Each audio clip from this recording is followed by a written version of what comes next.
గురువు అంటే మంచిని మనకు పెంపొందించడానికి గురువు అని పిలుస్తారు. సో సర్వేపల్లి రాధాకృష్ణన్ గారు వచ్చి so many auditors have told you what actually the history of Sarvepalli Radhakrishna is. I don't want to repeat the same thing again. And కొంచెం క్లాసులో వింటుంటే సార్ కొంచెం కొద్దిగా ఒక 2 నిమిషాలు ఎక్కువ తీసుకుంటా.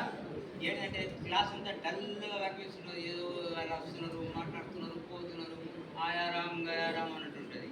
అయితే మన భారతదేశం యొక్క ఎంత గొప్పతనం ఉన్నది అంటే ఇప్పుడే ఒకసారి చెప్పిండు స్వామి వివేకానంద. ఒకసారి లండన్లో వెళ్ళినప్పుడు, టైమ్స్ స్క్వేర్లో వెళ్ళినప్పుడు అక్కడ గంగాజలం తీసుకొని పోయాడు. గంగాజలం తీసుకొని పోయి అక్కడ వాళ్ళ దగ్గర మన దగ్గర ఉన్నట్టే ఇప్పుడు బాటిల్స్ ఉండేవి. వాళ్ళు ఎప్పుడు నీళ్ళు తాగుతున్నా ఆ గంగాజలం కాకుండా వేరే ఏవో బాటిల్స్ ఇచ్చేవారు.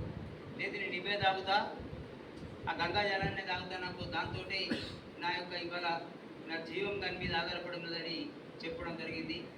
అంటే అందుకనే మన భారతదేశం యొక్క సంస్కృతి మీకు ఒకటే పాయింట్లో చెప్తా. ఏంటంటే ఎలిజబెత్ రాణి మొట్టమొదటిసారి భారతదేశంకి వచ్చినప్పుడు మన భారత మాతకు లేదా భూమాతకు దాని ప్రణామం ఇచ్చింది.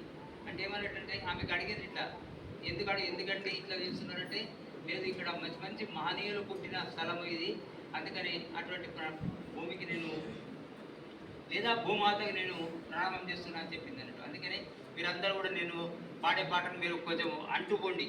होंठों पे सच्चाई रहती है, जहाँ दिल में सफाई रहती है, हम उस देश के वासी हैं, हम उस देश के वासी हैं, जिस देश में गंगा बहती है, देश में गंगा बहती है। मेहमान जो हमारा होता है वो जान से प्यारा होता है, ज्यादा भी नहीं लालच हमको, थोड़े में गुजारा होता है, थोड़े में गुजारा होता है।